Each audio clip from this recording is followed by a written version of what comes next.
सभी को नमस्कार। Good evening ladies and gentleman, आप सभी का स्वागत है। सर जो कमेंट्स जो छोटे कर दीजिएगा प्लीज। नाम इतने बड़े दिख रहे हैं, काम की बात नहीं दिख रही है। Good evening everyone.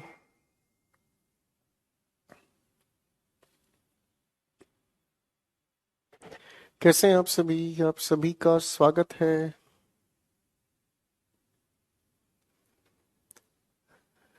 Good evening, सलाम वालेकुम।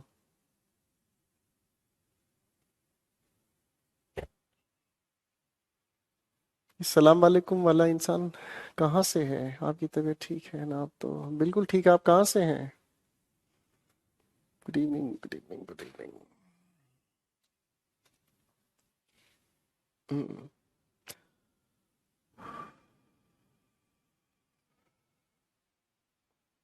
जयपुर आएंगे हम।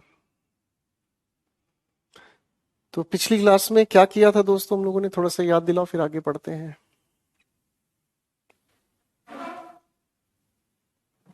कमेंट्स बहुत स्पीड से जा रहे हैं, पता ही नहीं चलता कौन क्या लिख रहा है। होली बढ़िया रही। आप सभी से उम्मीद करेंगे हम भी कि आप सभी की होली बड़ी खूबसूरती से बीती होगी और रंग का भंग जमा हो चकाचक। बहुत मस्ती काटी होगी आप लोगों ने, प्यार किया होगा एक दूसरे को। एक दूसरे को ही नहीं, सबको जो फंसा हो उसी को प्यार कर दिया होगा। पोजेसिव केस हम लोगों ने पढ़ा था और कॉमन और स्प्लिट पोजेशन की हमने बात की थी, है ना?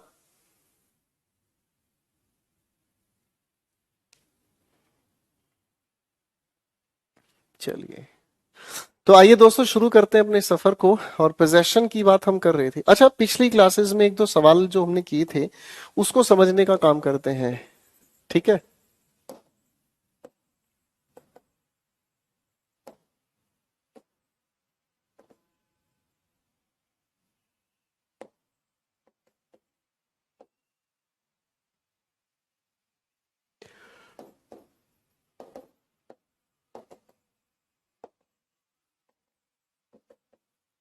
मैं पिछली क्लासेस के एक दो सवाल लिखता हूं ताकि उससे आपका मूड अच्छा रहे बना हुआ। हम्म।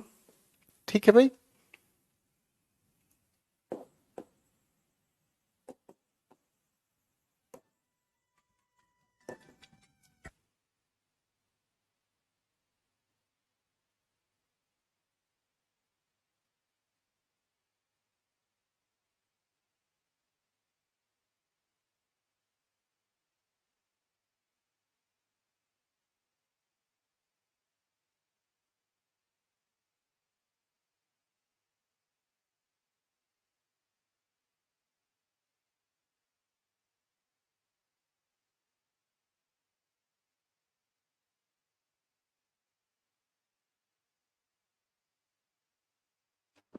माफ कीजिएगा।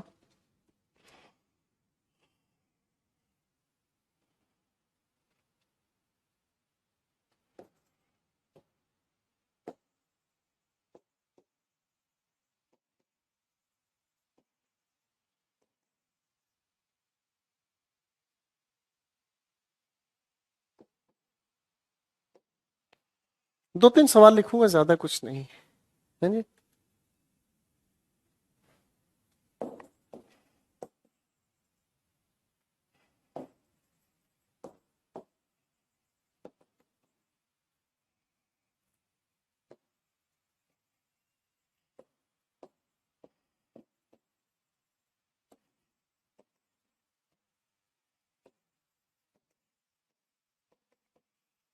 हम पोजेसिव केस पर काम कर रहे थे तो सोच लिया हमने थोड़ा सा आपकी रिवीजन करा देते हैं।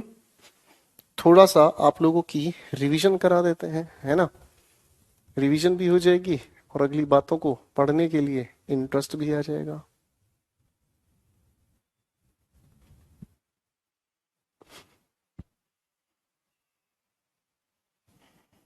थोड़ी सी मेहनत कीजिएगा, अच्छा लगेगा आपको। हम्म।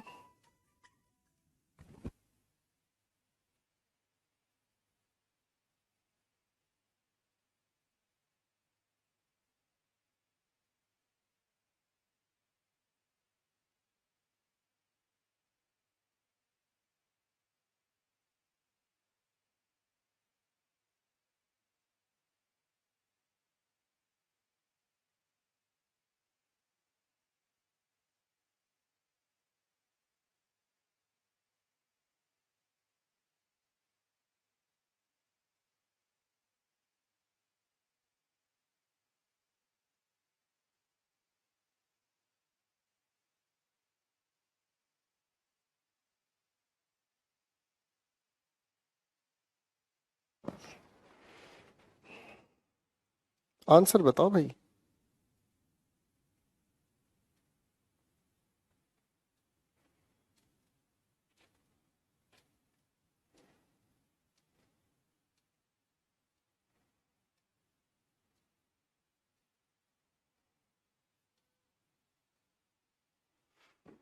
बहुत बढ़िया जी।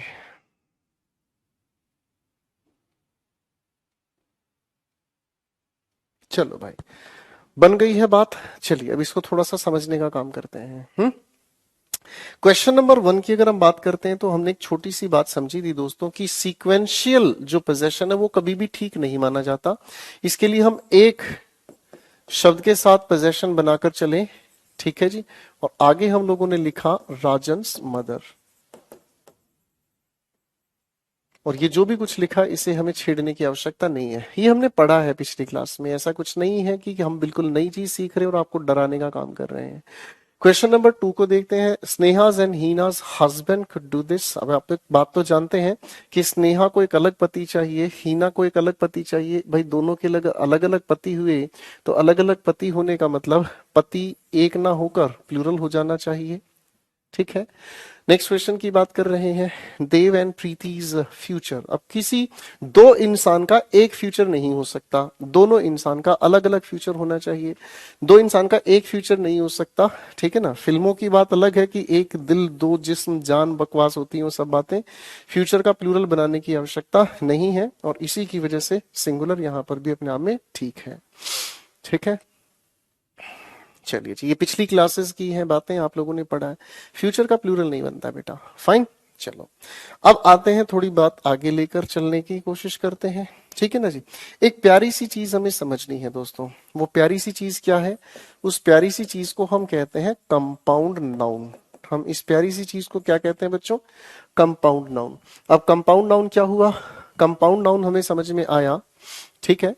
कंपाउंड में हमने क्या समझने का काम किया है? कंपाउंड का मतलब जब दो से ज्यादा शब्दों का हमें प्रयोग करना है। मैंने कहा जब दो से ज्यादा शब्दों को हम एक साथ मिलाकर एक नया अर्थ बनाने का काम करते हैं, ठीक है जी। ठीक है। अब अगर हम थोड़ा सा ध्यान से समझें, जब दो से ज्यादा शब्दों का, कुछ बेवकूफ इंसान दिमाग खराब कर रहे हैं अपना, इनको इतना नहीं समझ में आया कि क्या बकवास चल रही है। अरे भाई यहां पर फ्यूचर जब आपके सामने लिखा हुआ अनकाउंटेबल नाउन है तो आप इतनी तो कॉमन सेंस लगा सकते हैं। अनकाउंटेबल नाउन सिंगुलर रहता है तो सिंगुलर के लिए इज अपने आप में ठीक है। बताओ कह रहे हैं आर क्यों नहीं आएगा? तुम बेटा नींद से जाग जाओ, इस उम्र में पढ़ाई करते हैं, आशिकी में मत बर्बाद हो, ठीक है। इतनी सिंपल सी बात है। जब फ्यूचर अपने आप में अनकाउंटेबल नाउन है, अनकाउंटेबल नाउन कैसे नाउन होते हैं? सिंगुलर होते हैं, तो सिंगुलर की वजह से इज यूज हुआ। बताओ इतनी सी बात पर लड़ रहे हैं, कह रहे जी आर क्यों नहीं आएगा? तू लगा ले भाई आर, पेपर वाला समझा देगा, जब फेल हो जाएगा तब समझ आ जाएगा कि पढ़ लेता तो अच्छा रहता। बातों पे दिमाग लगा रहे हो। कंपाउंड नाउन की बात करते हैं। चलिए कुछ एक सवाल लिख रहा हूं, बड़े ध्यान से देखें। ठीक है, मैं अगर एक दो सवाल लिख लेता हूं, जैसे मैंने कहा my father in law house is in Jodhpur. चलो जोधपुर तो बहुत दूर हो जाएगा, मैंने लिखा सोनीपत, ठीक है।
माफ कीजिएगा, हम वापस आ गए हैं। ठीक है, एक दो सवाल और लिख देता हूं आपके लिए। एक तो इन बच्चों में भैया, सर किथे हो तुसी, ਤੁਹਾਡੇ ਦਿਲ ਚ, तेरे दिल विच मेरा घर होवे, कदे आया कर कदे जाया कर।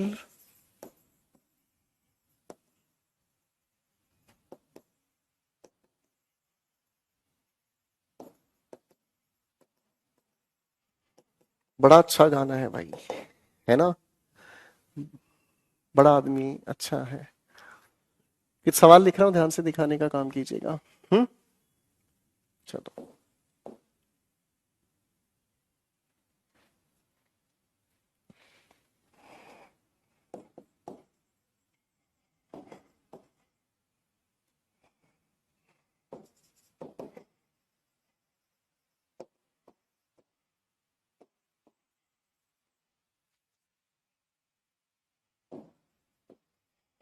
मैंने आपके सामने भाई तीन सेंटेंसेस लिखे हैं। मैंने आपके सामने तीन सेंटेंसेस लिखे हैं। इन तीनों के तीनों सेंटेंसेस में एपोस्ट्रोफियस कहाँ लगाया जाए? इन तीनों के तीनों सेंटेंसेस में आपके हिसाब से एपोस्ट्रोफियस कहाँ लगाया जाए? ठीक है, बताओ भाई।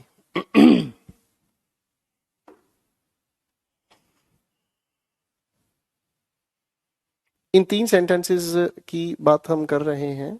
इन लिखे हुए तीन सेंटेंसेस में बड़े ध्यान से देख के मुझे बताओ, आपके हिसाब से एपोस्ट्रोफियस कहाँ लगेगा?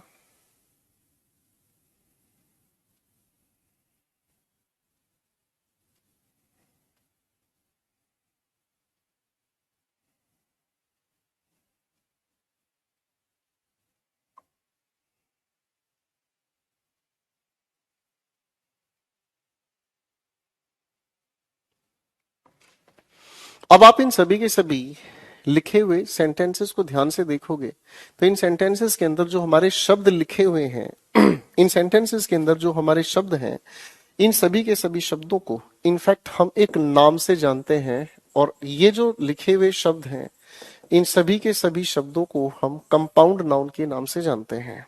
ठीक है, कंपाउंड नाउन। ठीक है, कंपाउंड नाउन का मतलब क्या हुआ? कंपाउंड नाउन का मतलब हमें समझ आया, एक ऐसा शब्द, कंपाउंड नाउन का मतलब हमें समझना है एक ऐसा शब्द जो एक नहीं, एक से ज्यादा शब्दों को इकट्ठे मिलाकर बनाया गया। फिर से सुनिएगा, मैंने कहा जो एक नहीं, एक से ज्यादा शब्दों को मिलाकर तैयार किया गया।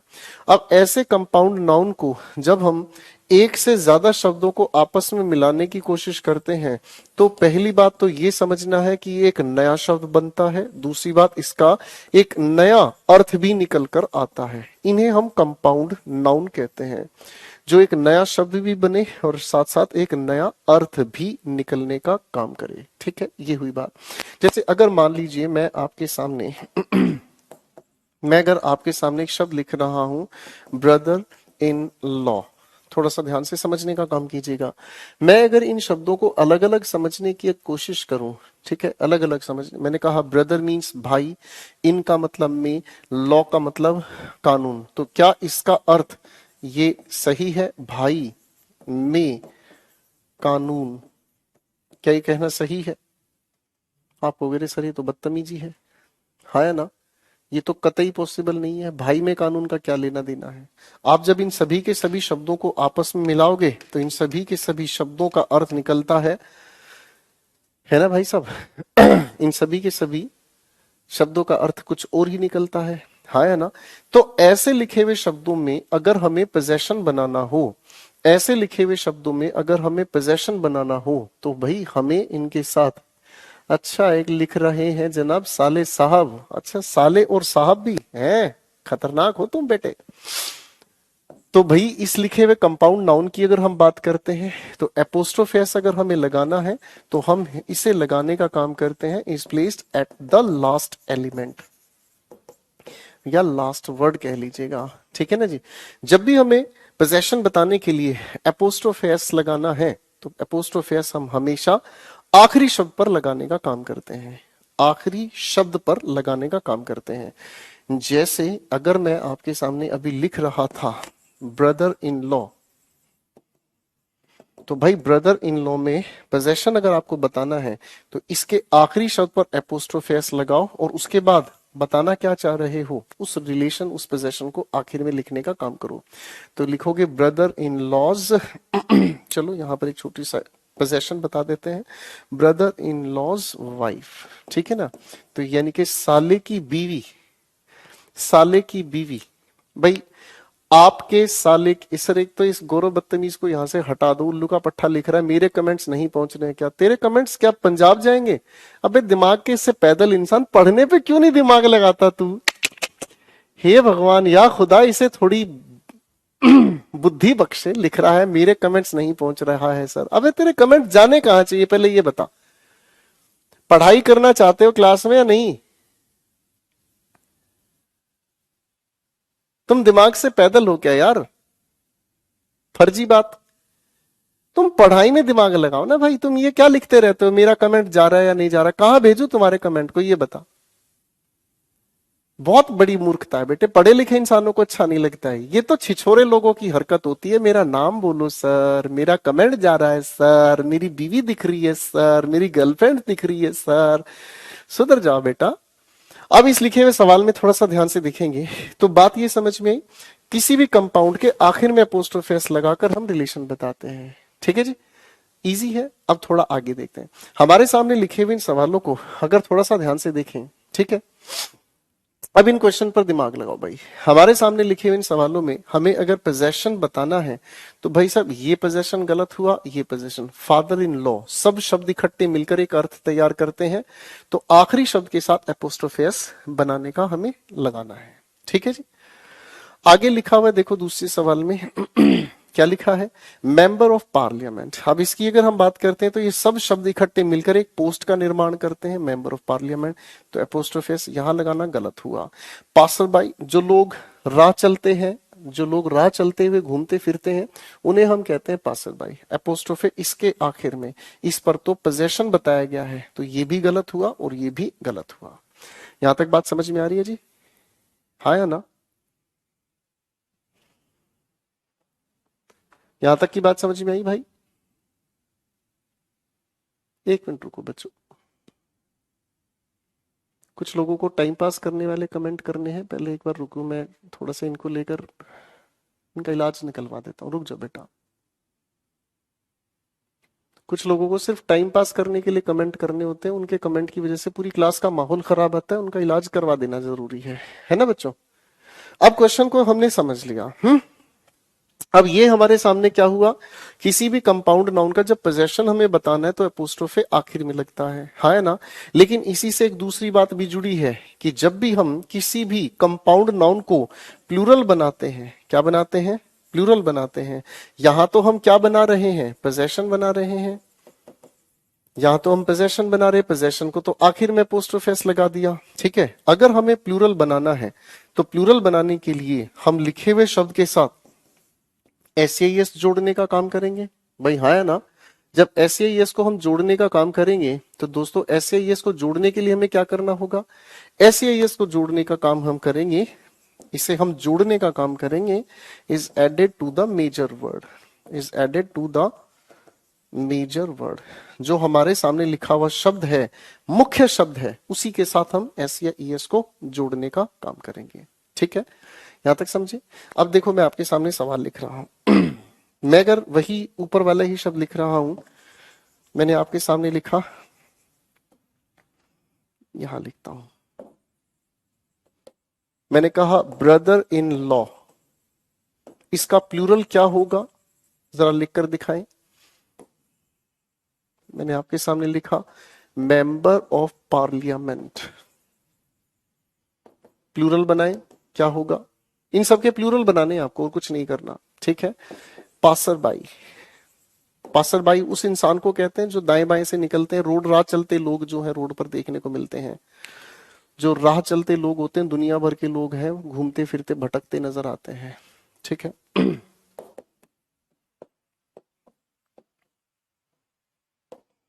मेजर जनरल,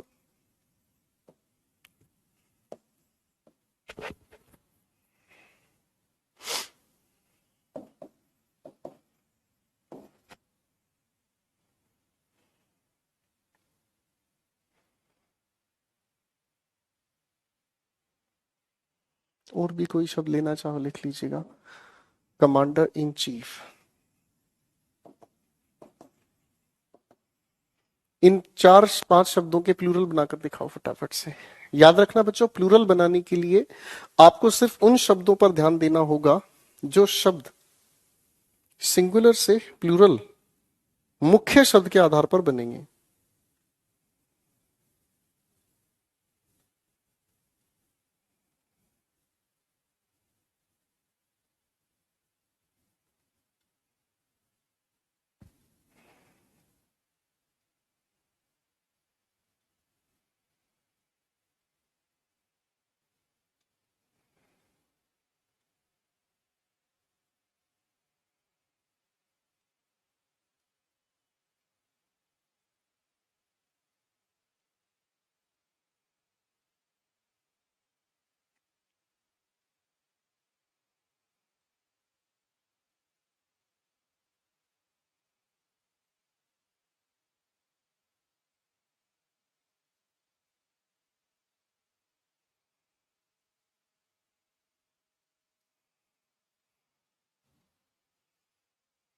चलो भाई, बहुत बढ़िया। तो जब आपको इनको प्लूरल बनाना है तो आपको उस शब्द पर ध्यान देना होगा जिसकी वजह से ये शब्द बनाता है अपने अर्थ को। अब देखो, ब्रदर इन लॉ किस शब्द की वजह से रिश्ता बना? आप कहोगे जी ब्रदर की वजह से।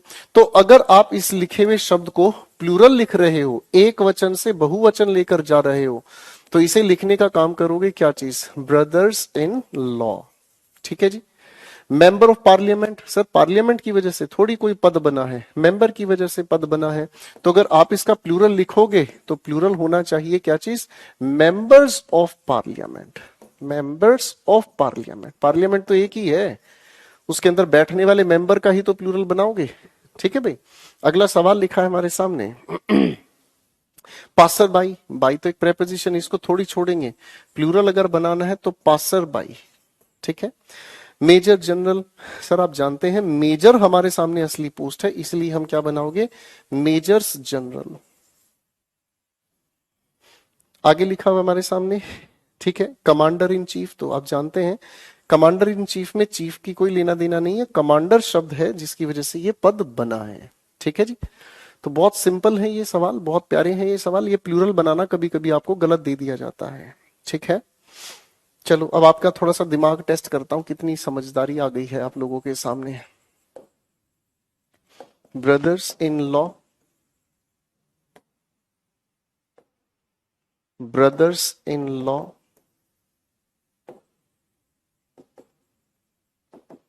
Brother in laws.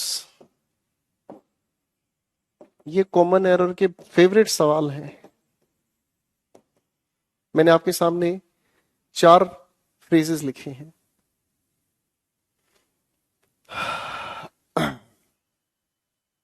मैंने आपके सामने 4 सवाल लिखे हैं।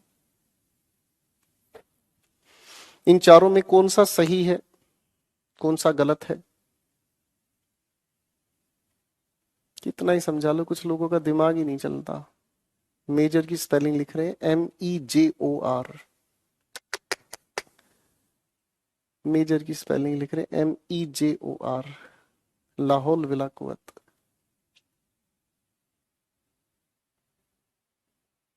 पता नहीं जी कौन सा नशा करते हैं, पढ़ाई में कभी ध्यान ही नहीं देते हैं। अभी समझाई हुई बात पे भी ये हाल है, हद ज्यादा बुरा हाल है भाई। पोजेशन बताने के लिए आखिरी शब्द के साथ एपोस्ट्रोफी लगाना सही है। ठीक है। अगर प्लूरल बनाना है तो प्लूरल बनाने के लिए मुख्य शब्द के साथ हमें प्लूरल बनाने की बात है। ये प्लूरल बनाने की बात हो गई, ये पोजेशन बताने की बात हो गई। तो इधर ये सही है, इधर ये सही है, 2 सही हो गए। अब प्लूरल बनाने का तरीका यहां गलत हुआ, पोजेशन बताने का तरीका यहां गलत हुआ। कॉमन सेंस का सवाल, समझाए हुए के बाद भी ये हाल है।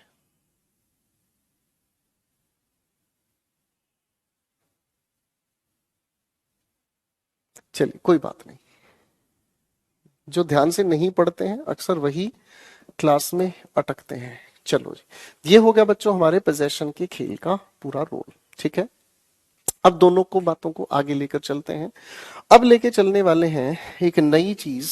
अभी तक हम लोगों ने नाउन के बारे में समझा, जेंडर समझा, नाउन के केस के बारे में समझा। अब नाउन से एक अगली बातचीत हम लोग लेकर चलने की कोशिश करेंगे। और आज एक बहुत खूबसूरत सी चीज पढ़ाने का मन है मेरा। नाउन के अंदर नाउन की यूनिट कैसे काम करती है। नाउन के अंदर नाउन की यूनिट कैसे काम करती है। चलो पहले आप एक बार मुझे ये तो बता दो कि इस यूनिट का इनफैक्ट मतलब क्या होता है। ये मैंने क्यों बना दिया मुझे भी नहीं पता। हाँ भाई, यूनिट का मतलब क्या होता है। नाउन की यूनिट के बारे में अगर हम बात करें, पहले ये बताओ भाई, यूनिट हम कहते कैसे हैं।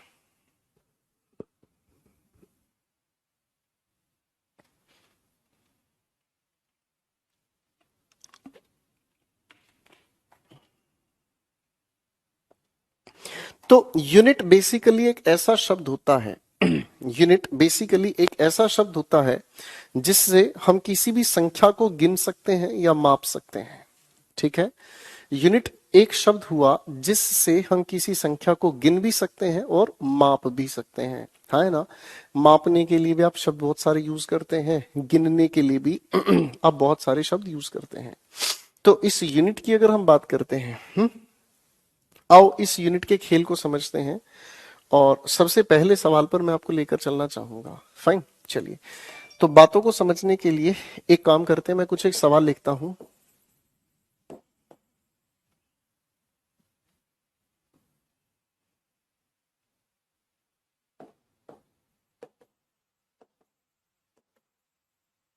कुछ सवाल लिख रहा हूं बच्चों।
चलो भाई,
मैंने आपके सामने 11 सवाल लिखे हैं। इन लिखे हुए 11 सवालों को कृपया ध्यान से देखो, ठीक है? उसके बाद हम समझेंगे।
बहुत बढ़िया आंसर्स, लवली।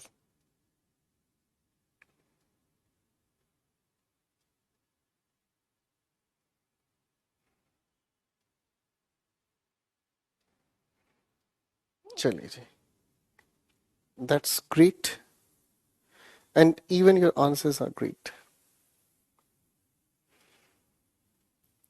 चलिए अब इनको डिस्कस करते हैं, ठीक है?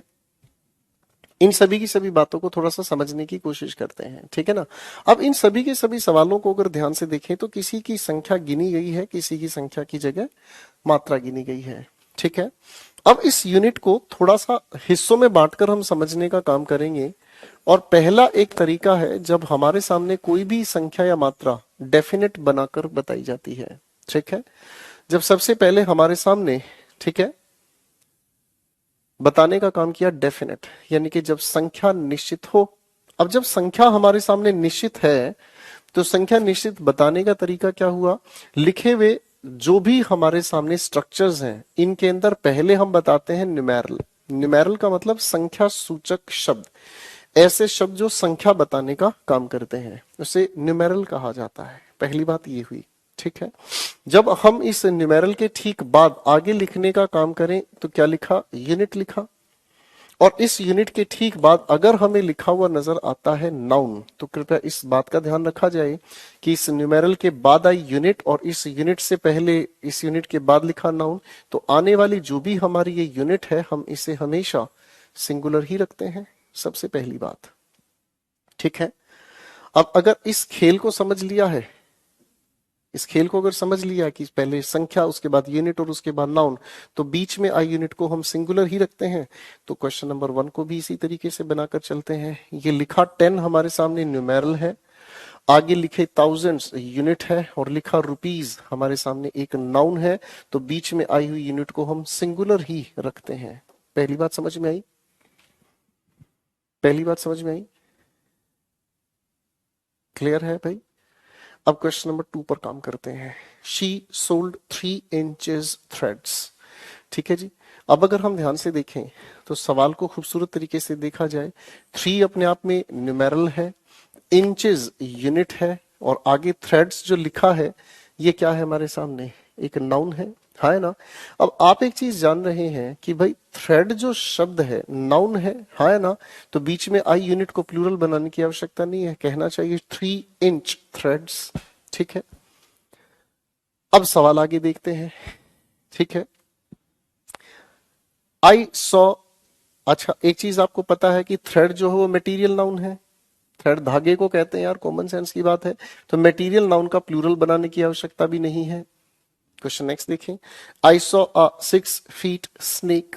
सवाल बड़ा आराम से समझो, लिखा है 6 न्यूमेरल है, फीट यूनिट है, ये लिखा हमारे सामने नाउन, तो भाई इसके बीच में आने वाली जो भी ये यूनिट है सिंगुलर होनी चाहिए, तो फीट नहीं, इसे हम फुट कहें तो ज्यादा सेंसिबल होगा। ठीक है, अब आता है क्वेश्चन नंबर 4 को देखने का तरीका। दे डिमांडेड 10 रुपी।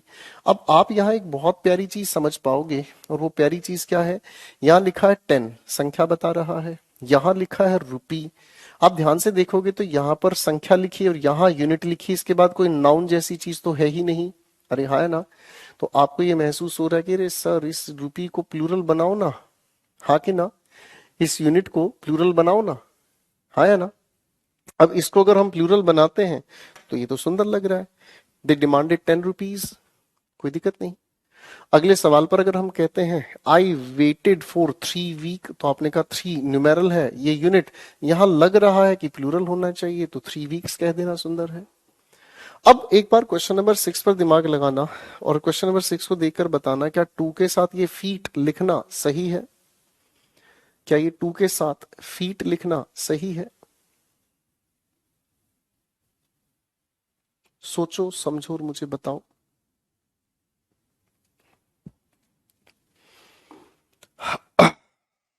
सोचो समझो और मुझे बताओ।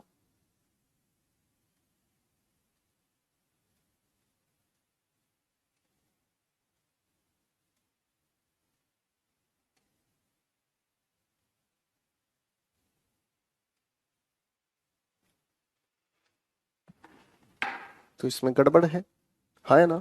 चलो यही बात यहां पर क्वेश्चन नंबर 6 7 में देखो, क्या यहां पर 10 के साथ ये थाउजेंड्स लिखना ठीक है। तो आप यहां दिमाग में कंफ्यूज हो गए हो, हाँ है ना, यहां पर थोड़े से कंफ्यूज हो गए हैं। अब इस कंफ्यूजन के सॉल्यूशन की तरफ लेके चलता हूं, देखो ध्यान से। डेफिनेट में पहला लॉजिक तो समझ में आया, जिसके अंदर 3 शब्दों का ये सीक्वेंस है, तो यूनिट चुपचाप से आपकी सिंगुलर है। लेकिन फिर एक दूसरी बात सामने आती है, और दूसरी बात ये है कि सर अगर मान लो हम न्यूमेरल के साथ यानी कि संख्या बताने वाले शब्द के साथ अगर सिर्फ यूनिट लिखी हुई देखें, तो हम इस लिखे हुए सेंटेंस में क्या करें। तो आपके दिमाग में एक चीज आती है कि सर इस यूनिट के 2 रूप हो सकते हैं, इस यूनिट के 2 रूप हो सकते हैं। इसका जो पहला रूप हो सकता है, पहला अर्थ जो हो सकता है वो है कॉम्पैक्ट। कॉम्पैक्ट का मतलब क्या हुआ, कॉम्पैक्ट का मतलब हुआ एक ऐसी यूनिट, बड़े ध्यान से समझो बच्चों, एक ऐसी यूनिट जिसका अर्थ अपने आप में संपूर्ण है। मैंने क्या कहा, एक ऐसा शब्द, एक ऐसी यूनिट जिसका अर्थ अपने आप में संपूर्ण है। अगर मैं आपसे कहता हूं, अगर मैं आपसे कहता हूं मैं तुम्हें 10 रुपए दूंगा, ध्यान से सुनना, मैंने कहा अगर मैंने आपको कहा मैं तुम्हें 10 रुपए दूंगा, तो क्या आप इस अर्थ को लेकर कंफ्यूज हुए। नहीं, आप तुरंत कहोगे दो ना सर 10 रुपए, मुझे क्या दिक्कत है, संपूर्ण अर्थ है। कॉम्पैक्ट को अगर हम समझें तो एक ऐसी यूनिट है जो कि अपने अर्थ को लेकर सेल्फ सफिशिएंट इन मीनिंग, जिसका अर्थ अपने आप में संपूर्ण है। जब इसका अर्थ अपने आप में संपूर्ण है, तो भाई एक सीधी सी बात यह है कि जितनी भी कॉम्पैक्ट यूनिट्स हैं उनके साथ आप एस जोड़ो। जैसे मैंने यहां पर एक शब्द लिखा, डे, वीक, मंथ, ईयर, रुपी, डॉलर, एक्सेट्रा। आप इन सभी की सभी यूनिट का प्लूरल बनाओ, क्या दिक्कत है। आपको इस तरीके के शब्दों के साथ कुछ और चीज जोड़ने की जरूरत नहीं है, हाँ है ना।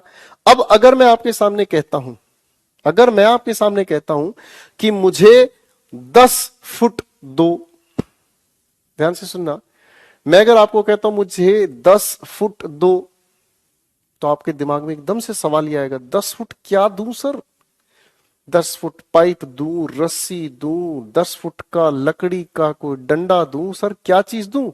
यानी कि इसका अर्थ अपने आप में पूर्ण नहीं है। जब इसका अर्थ अपने आप में पूर्ण नहीं है, तो इसका मतलब ऐसी जो यूनिट है उन्हें हम कहते हैं नॉन कॉम्पैक्ट। ठीक है, और नॉन कॉम्पैक्ट हुए क्या, जो अपने मीनिंग को लेकर सेल्फ सफिशिएंट नहीं है। यही चीज में सिर्फ नोट जोड़ देना और कुछ नहीं है। तो ऐसी जो सेल्फ सफिशिएंट नहीं है, इनके साथ हम एस या ईएस कभी भी नहीं जोड़ते। दूसरी बात हमारे सामने आ गई। अब इनके अर्थ अपने आप में अधूरे हैं, तो ऐसे अर्थ कौन कौन से हो सकते हैं? मैंने कहा फुट, स्कोर, स्कोर एक यूनिट है जो 20 की संख्या बताती है। मैंने कहा डजन 12 की संख्या बताती है। रिम 500 की संख्या बताती है।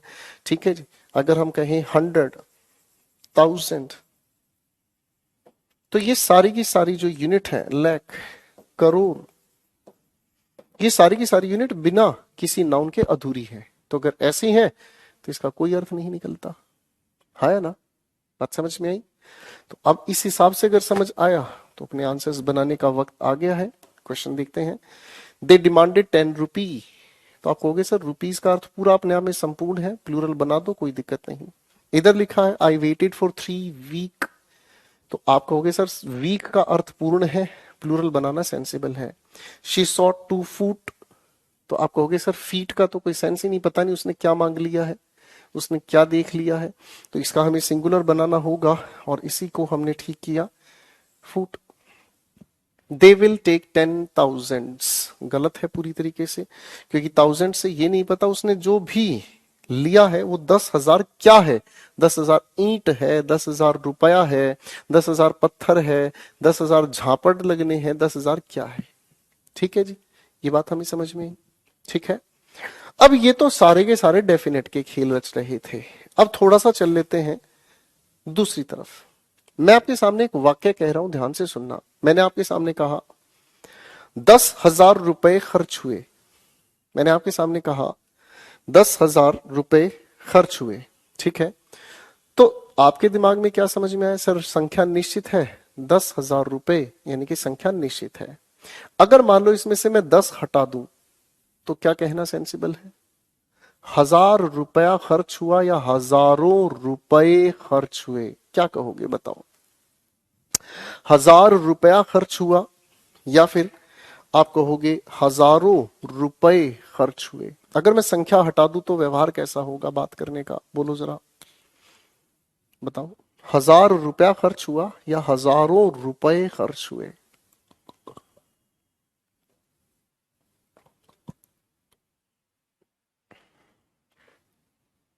तो जैसे ही आपने संख्या हटाई, संख्या हटाते ही बातचीत बदल गई भाई। और बातचीत क्या आ गई? इनडेफिनेट हो गई सर। इनडेफिनेट का मतलब जब संख्या ही नहीं रही तो जो भी हम इकाई लिख रहे हैं, जो भी यूनिट हम लिख रहे हैं, वो यूनिट भी ऑफ के साथ जोड़ी और इसके ठीक बाद हम लोग नाउन लिखने का काम कर रहे हैं, है ना? और ऐसी स्थिति में यूनिट को भी हम प्लूरल ही लिखेंगे और आने वाले नाउन को अगर काउंटेबल है तो इसको भी हम प्लूरल ही लिखेंगे। और जब सब कुछ ही प्लूरल होता जा रहा है तो छोड़ छाड़ कर अपने हेल्पिंग वर्ब को भी हम प्लूरल ही लेकर चलना चाहेंगे। ठीक है। सब कुछ प्लूरल हो गया, तुम भी प्लूरल, हम भी प्लूरल और हमारी खुशी भी प्लूरल हो गई। हम्म। अब आ जाओ भाई इन सवालों पे। क्वेश्चन नंबर 8 पर काम करते हैं। लिखा है क्या? 100 ऑफ ड्रेस, यानी कि संख्या नहीं है तो जो ड्रेस की संख्या है वो अनिश्चित हो गई, पता नहीं कितना हो गया, है ना? इसका मतलब क्या समझ में आया भाई? सैकड़ों वस्त्र, ड्रेसेस, तो ये भी प्लूरल होना चाहिए। क्या होना चाहिए? आर होना चाहिए। भाई बात क्लियर हो गई? हाँ कि ना? बात क्लियर हो गई भाई? हम्म। अगर बात अपनी क्लियर है तो जनाब जरा क्वेश्चन नंबर 9 और क्वेश्चन नंबर 10 पर दिमाग लगाएं। सिर्फ दो ही सवाल आपके सामने रखे हैं, क्वेश्चन 9 और 10 की आंसर्स बताएं जरा।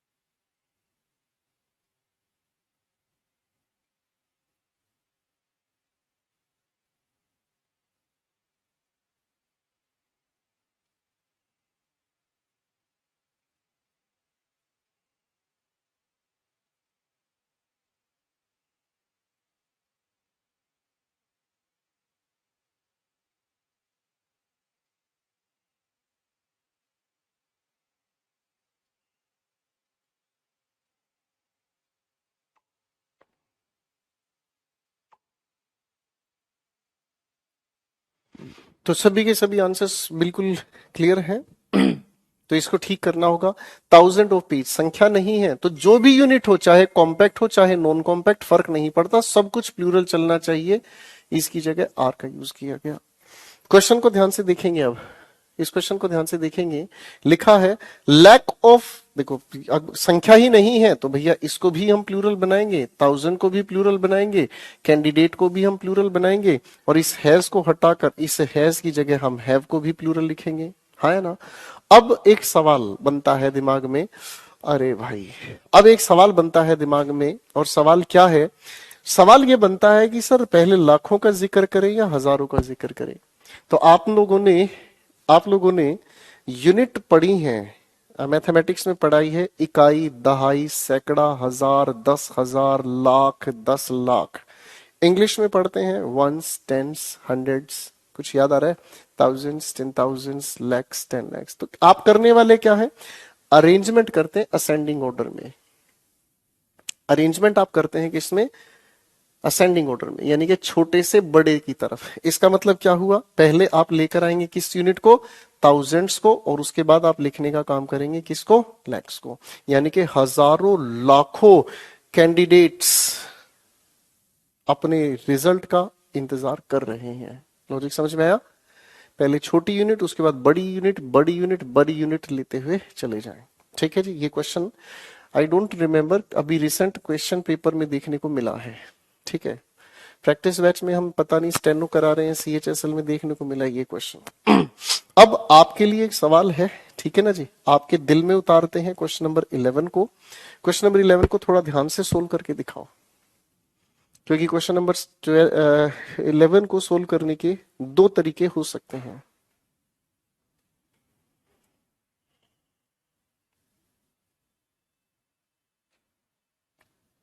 बेटा रागनी, तुम बहुत बहुत ज्यादा कमेंट करते हो। रागनी नाम का ये जो बच्चा बहुत ज्यादा कमेंट करता है, ये उल्टे सीधे कमेंट करता है। मैं बेटा कोर्स से हटवा दूंगा तुझे। उम्मीद करता हूं आप पढ़ाई पे ध्यान देंगे, फालतू की बातों पे दिमाग ना लगाएंगे।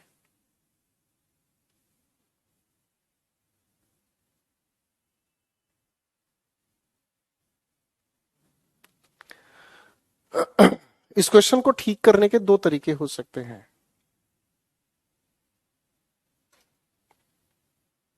सर अब की बार ये रागनी नाम का कोई बच्चा कमेंट करे तो इसको कोर्स से हटा दीजिएगा, क्योंकि इनके लिए टाइम पास होता है, हमारे लिए यहाँ पढ़ाना डिस्टर्ब होता है। चलो भाई, अब आप इस सवाल को देखोगे तो इसको ठीक करने की दो संभावनाएं हैं। पहली संभावना क्या कहती है? सर अगर इस टू को हम देखें, अगर हम इस टू को ध्यान से देखें, तो ये टू अपने आप में संख्या निश्चित कर रहा है, डेफिनेट हो गया। अगर ये डेफिनेट हमें बनाना है तो डेफिनेट की वजह से 1000 और उसके बाद बैग्स, इस थाउजेंड्स के साथ और ऑफ के साथ हमें कुछ भी लेना देना नहीं है। करेक्ट आंसर क्या होगा? 2000 बैग्स डेफिनेट बनाने का एक तरीका हुआ, पहली बात होगी। ठीक है। अब इसी को ठीक करने का एक दूसरा तरीका है कि सर अगर मान लो मैं संख्या को हटा दूं तो क्या होगा? तो संख्या को अगर हटाते हो तो जो भी आपकी यूनिट है आप उसे भी प्लूरल रखोगे, और आगे लिखा हुआ जो भी नाउन है उसे भी प्लूरल रखोगे। चाहे कुछ भी आप लिखो, दोनों की दोनों मामले में आपकी जो ये आने वाली हेल्पिंग वर्ब है वो प्लूरल ही रहेगी। ठीक है जी। चाहे आप कुछ भी करो, दोनों की दोनों बातें अपने आप में प्लूरल ही रहेंगी। बात समझ गए भाई? तो ये डेफिनेट और इनडेफिनेट का एक बहुत प्यारा खूबसूरत लॉजिक है, ये परीक्षा में पूछा जाता है। यहां तक की बात क्लियर है?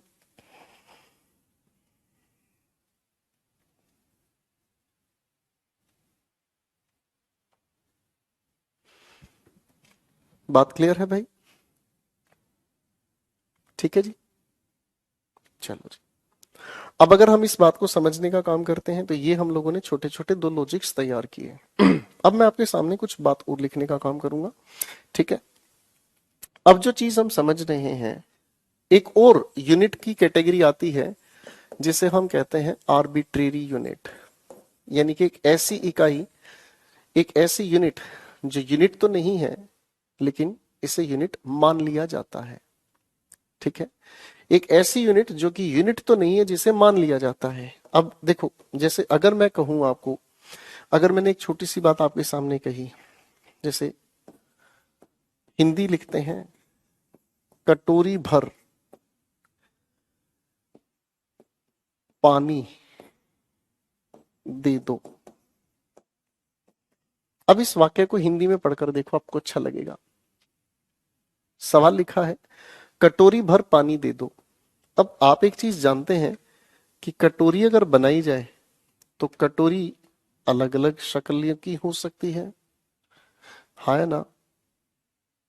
कटोरी अगर हम कहें तो कटोरी अलग अलग शक्ल की हो सकती है।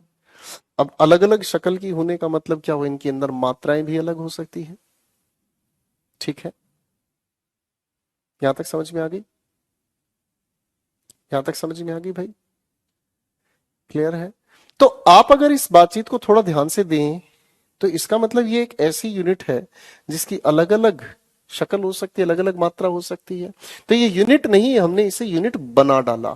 ठीक है, अब इसे यूनिट बनाने का तरीका क्या हुआ, ऐसे कुछ नाउन हमने उठाए, जैसे मैंने लिखा मग, मैंने लिखा जग, ठीक है जी, मैंने आपके सामने लिखा ग्लास, मैंने और भी कितने शब्द हो सकते हैं, मैंने आपके सामने लिखा एक और शब्द बाउल, स्पून, हैंड, फिस्ट, मुट्ठी को फिस्ट कहते हैं। ऐसे किसी भी शब्द के साथ आप एफ यू एल जोड़ लीजिएगा।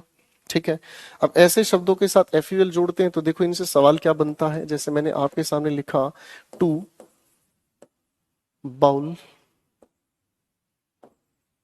फुल्स, bowls full, bowl full sugar would be enough.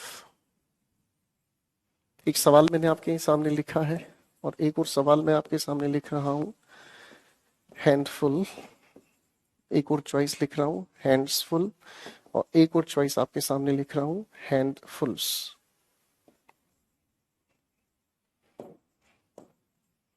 Of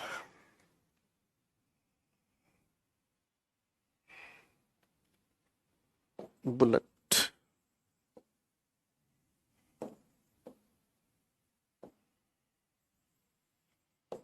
had been fired। दो सवाल लिखे, दोनों सवालों में अपनी चॉइस बनाकर दिखाएं। सिर्फ दो सवाल लिखे हैं, दोनों में अपनी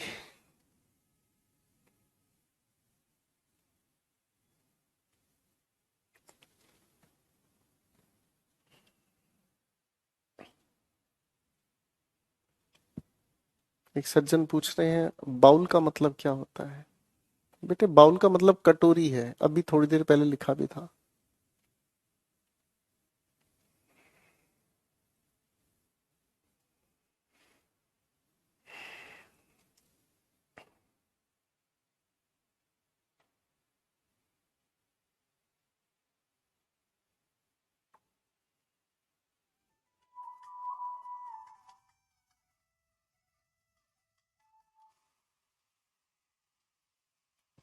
चलिए भाई, अब इन सभी के मतलब को समझने की कोशिश करते हैं। ऐसी स्थिति में जब आपको कोई भी यूनिट बनाकर दी जाती है, अगर हम इसका प्लूरल बनाना चाहते हैं तो हम इसके आखिरी अक्षर के साथ प्लूरल बनाने के लिए एस इसके साथ जोड़ते हैं। ठीक है जी, फाइन। मग, जग, ग्लास, बाउल, स्पून, चम्मच को कहते हैं हाथ, फिस्ट मुट्ठी भर। ठीक है जी, अब इन सभी के आंसर्स बनाने के लिए हमारे लिए कोई मुश्किल नहीं होगा मामला। क्यों? क्योंकि ये लिखा हमारे सामने न्यूमेरल है, ये लिखी यूनिट है, और ये इसके बाद लिखा हुआ नाउन है, हाँ है ना? तो भाई इसमें कोई दिक्कत ही नहीं है। ऐसे लिखे हुए तीन शब्दों के क्रम में जो भी ये हमारी यूनिट है, हम यूनिट को हमेशा सिंगुलर ही रखते हैं। पहली बात सेटिस्फाई हुई, यूनिट को सिंगुलर रखते हैं। अभी तो लिखा था आप लोगों ने, ध्यान से देखो, न्यूमेरल, यूनिट, नाउन, जो भी यूनिट आए सिंगुलर लिखा जाए।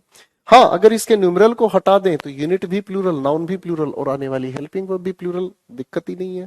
तो इस सवाल को अगर हम देखते हैं तो पहले बुलेट, गोलियों को कहा जाता है बुलेट। ठीक है जी, गोलियों को कहा जाता है बुलेट। बुलेट का मतलब ये नहीं है कि वो जो आप लोगों की बुलेट चलती है, बुलेट कोड़ रख ले हजी ऐसी शमक सलोरी और छड़ दी, है जी। बहुत प्यारा गाना है, पंजाबी गाना, मुझे याद नहीं आ रहा है इसके बोल कैसे थे। छोड़ो। अब यहां देखेंगे तो प्लूरल बनाना है, गलत हुआ। प्लूरल बनाना है, गलत हुआ। प्लूरल बनाने के लिए आखिरी शब्द के साथ एस हम जोड़ते हैं। ठीक है, ये परीक्षा में पूछे गए सवाल है। हैंडफुल्स ऑफ बुलेट्स। यहां तक की बात क्लियर है? ये तो होगी हमारी यूनिट का मतलब। ठीक है भाई, चलिए थोड़ा सा आगे लेके चल लेते हैं कहानी को। अभी तो हमारे पास समय है काफी खूबसूरत सा।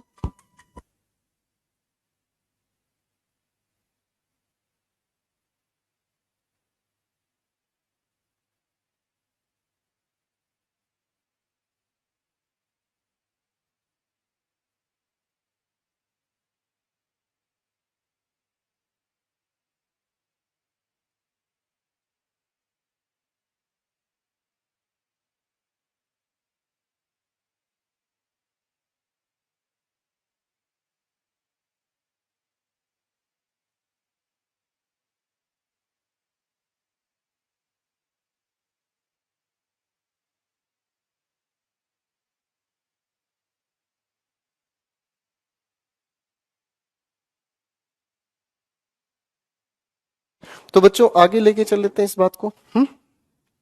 अब लेके चलते हैं एक बहुत खूबसूरत सी बातचीत को। मैं एक बहुत प्यारी चीज आपके सामने लिखूंगा और उम्मीद करता हूं आप इसे पढ़कर देखेंगे। हमने इसे समझने के लिए एक तरीका बनाया और इसे समझने के लिए हमने कहा पढ़कर देखो क्या लिखा है। अब अगर हम इसे नॉर्मल तरीके से या मजाक में पढ़ें तो इसे हम कहते हैं अवध से पहले। पढ़कर देखो, इसे हम पढ़ते हैं अवध से पहले।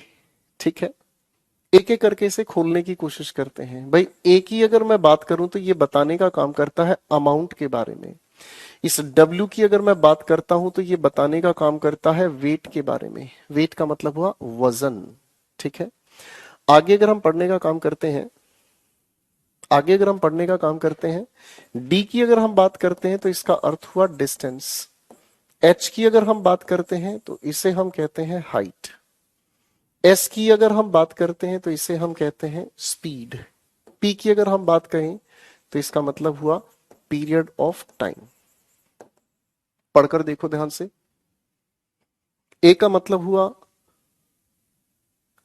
Amount, W wait. ठीक है, डी का मतलब हुआ डिस्टेंस, एच का मतलब हुआ हाइट, एस का मतलब हुआ स्पीड, पी का मतलब हुआ पीरियड ऑफ टाइम। ठीक है, आप इन सभी के सभी शब्दों की अगर बात करो तो इन सभी के सभी शब्दों को दो तरीके से आपकी परीक्षा में यूज कराया जाता है। ठीक है जी, एक जिसे हम कहते हैं दोस्तों यूनाइटेड सेंस, यानी कि चीजों को इकट्ठे मिलाकर जब बताया जाता है। फिर से सुनिएगा, जब चीजों को इकट्ठे मिलाकर आपके सामने बताया जाता है।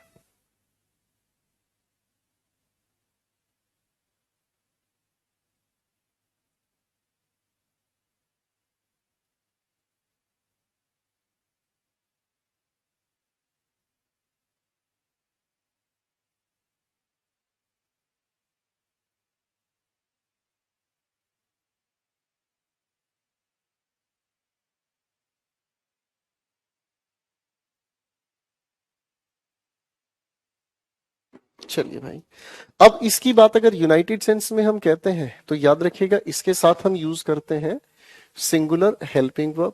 और अगर इसे अलग अलग हिस्सों में हम बांटकर पढ़ते हैं तो ये हो गया हमारे सामने डिवाइडेड सेंस। और डिवाइडेड सेंस को जस्टिफाई करने के लिए प्लूरल हेल्पिंग वर्ब की आवश्यकता है। एक एग्जांपल लेकर चलते हैं, पहले ध्यान से समझने का काम कीजिएगा। मैंने कहा 10,000 rupees is are in my pocket. बड़े ध्यान से समझना, अगर मैं ये कहता हूं कि 10,000 रुपए मेरी पॉकेट में है तो इस 10,000 रुपए को पॉकेट में रखने का मतलब समझ में ये आया कि भाई 10,000 रुपए इकट्ठे ही आपने कहां रखे हैं? अपनी पॉकेट में। इस हिसाब से बात सिंगुलर जचती है, हाँ कि ना? अब अगर मान लो इसी लिखे हुए सवाल में दोस्तों अगर मान लो इसी लिखे हुए सवाल में मैं यहां पर पॉकेट की जगह पॉकेट्स लिख देता हूं, तो क्या हुआ? यानी कि एक से ज्यादा पॉकेट में आपने अपना पैसा रखा। इसका मतलब आपने पैसे को अलग अलग हिस्सों में बांटा। जैसे ही आपने अपने पैसे को हिस्सों में बांटा, प्लूरल बनाया, आपने क्या चुनाव किया? आर का चुनाव किया। बात समझ में आई? बात चुनाव समझ में आया कैसे हिस्सों में बंटता है और कैसे यूनाइटेड सेंस की बात करता है। एक और एग्जांपल लेता हूं। मैंने कहा 5 kilometres is are covered on foot। तो आप इस सवाल में क्या कहेंगे? आपने पैदल चलकर किसी डिस्टेंस को कवर किया है, तो पैदल चले तो चलते ही रहे, कोई दिक्कत नहीं। अब कोई इंसान अगर 5 किलोमीटर का ये डिस्टेंस पैदल चलकर उसने पार किया, तो इस कहने में तो हमें कोई दिक्कत है नहीं, हाँ है ना? अब अगर मान लो इसी सवाल के अंदर दोस्तों अगर लिखा हुआ हो एंड बाई स्कूटर, अगर ऐसा कुछ लिखा हुआ नजर आए, तो जैसे ही हमने कहा कि भाई स्कूटर से भी उस इंसान ने कवर किया, तो आप कहोगे रे सर अब तो ये मामला डिस्टेंस दो अलग हिस्सों में बट गया। जैसे ही अलग अलग हिस्सों में बट गया, तब हमें क्या चीज की जरूरत है? आर की जरूरत है। बात समझ रहे भाई? बात समझ में आई? एक और सवाल लिख लेते हैं आपके सामने, मजे लो, पढ़ो, आनंद लो। ठीक है जी। अच्छा, कुतुब मीनार की हाइट कितनी है सर? मुस्कुरा रहे हो मनी सिंह। कुतुब मीनार की हाइट कितनी है? गूगल पे सर्च करोगे। हाँ जी जिलानी साहब, कुतुब मीनार की हाइट कितनी है? कमाल करते हो भाई साहब। जिसने करेक्ट आंसर दिया आज उसी के साथ हम डिनर करने जाएंगे।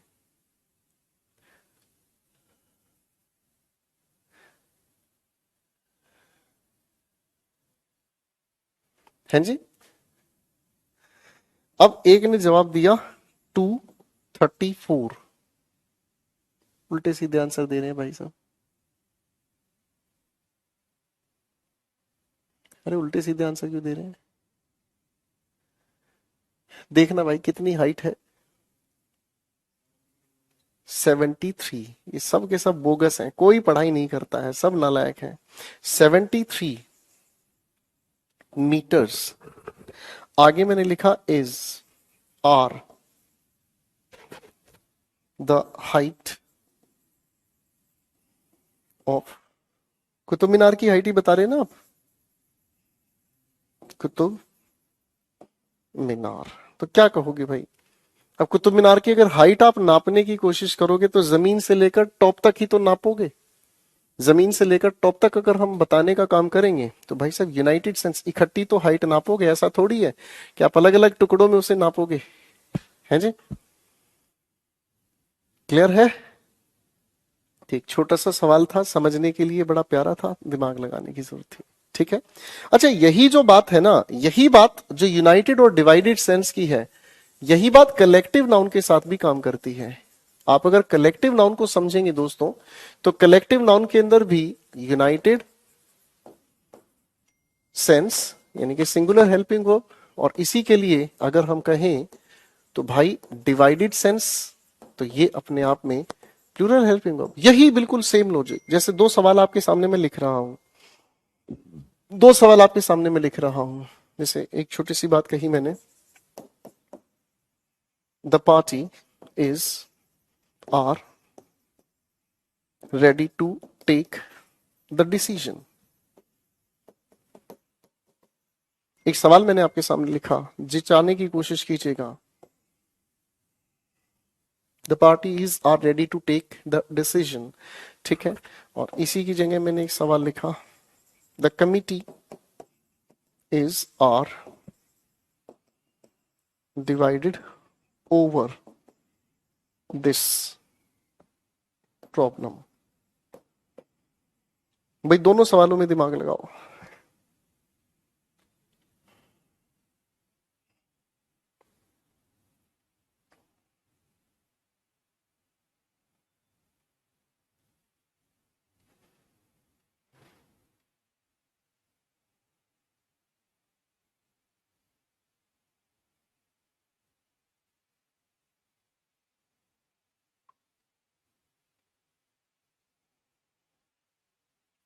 बहुत बढ़िया जी,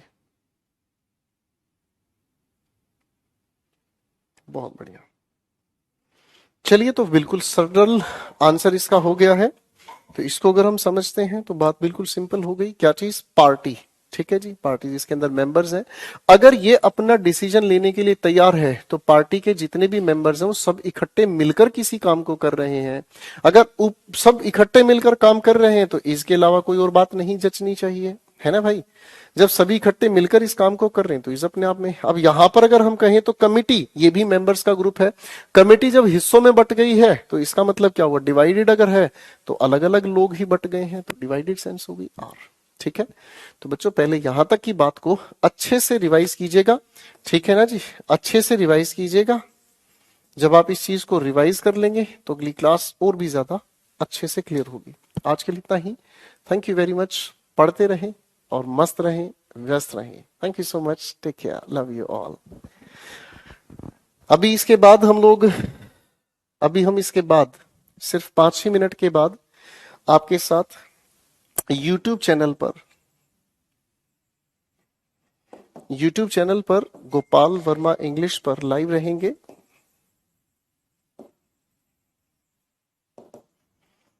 ठीक है जी, अभी 5 ही मिनट के अंदर गोपाल वर्मा इंग्लिश चैनल पर हम लोग लाइव रहेंगे, जिस पर हम लोग आज का वोकैबुलरी सेशन पढ़ेंगे।